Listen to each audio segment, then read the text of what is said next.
"And I have plenty of Kleenex." "Thank you very much. You are very kind," replied the bird. "Did they take your temperature?" asked Stuart, who was beginning to be genuinely worried about his new friend's health. "No," said Margalo, "but I don't think it will be necessary." "Well, we better make sure," said Stuart, "because I would hate to have anything happen to you. Here," and he tossed her the thermometer. Margalo put it under her tongue, and she and Stuart sat very still for 3 minutes. Then she took it out and looked at it, turning it slowly and carefully. "Normal," she announced. Stuart felt his heart leap for gladness. It seemed to him that he had never seen any creature so beautiful as this tiny bird. And he already loved her. "I hope," he remarked, "that my parents have fixed you up with a decent place to sleep." "Oh yes," Morgul replied. "I'm going to sleep in the Boston fern, on the bookshelf in the living room. It's a nice place for a city location. And now, if you'll excuse me, I think I shall go to bed. I see it's getting dark outside. I always go to bed at sundown. Good night, sir."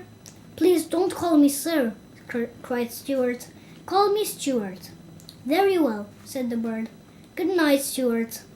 And she hopped off with light, bouncing steps. "Good night, Morgalo," called Stuart. "See you in the morning." Stuart settled back under the bedclothes again. "There's a mighty fine bird," he whispered, and sighed a tender sigh.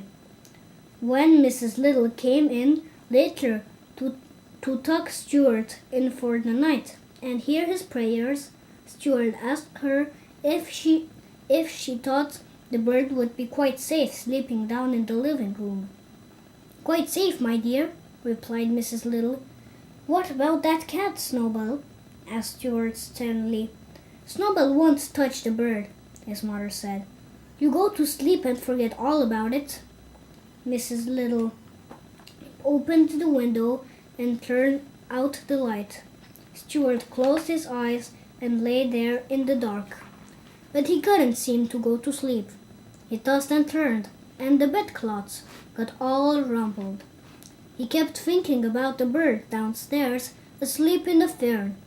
He kept thinking about Snowball, and about the way Snowball's eyes gleamed.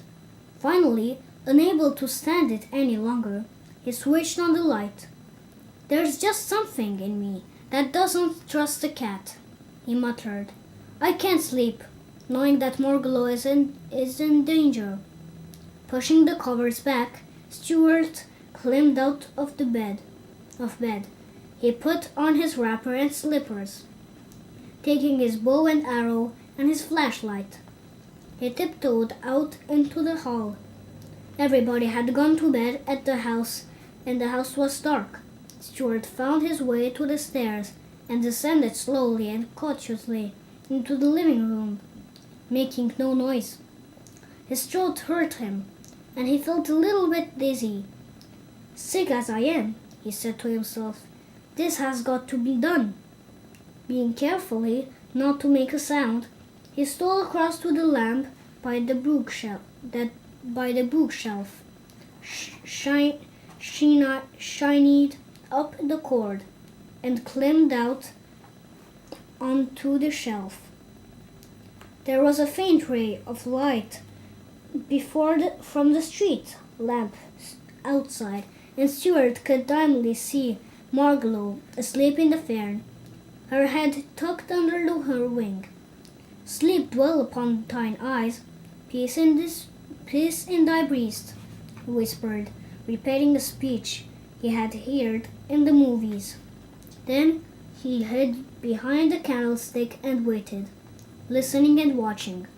For half an hour he saw nothing, heard nothing but the faint ruffle of Margalo's wings when she stirred in dream. The clock struck 10 loudly, and before the sound of the last stroke had died away, away Stuart saw two gleaming yellow eyes peering out from behind the sofa. So, thought Stuart, I guess there's going to be something doing after all. He reached for his bow and arrow. The eyes came nearer. Stuart was frightened, but he was a brave mouse, even when he had a sore throat. He placed the arrow against the cord of the bow and waited. Snowball crept softly toward the bookshelf and climbed noiselessly up into the chair within easy reach of the Boston fern, where Margalo was asleep. Then he crouched, ready to spring. He still waved and back and forth. His eyes gleamed bright. Stuart decided the time had come. He stepped out from behind the candlestick, knelt down, bent his bow, and took careful aim at Snowball's left ear, which was the nearest to him. This is the finest thing I have ever done, thought Stuart, and he shot the arrow straight into the cat's ear. Snowball squealed with pain and jumped down and ran off toward the kitchen. A direct hit, said Stuart. Thank heaven. Well, there's a good night's work done.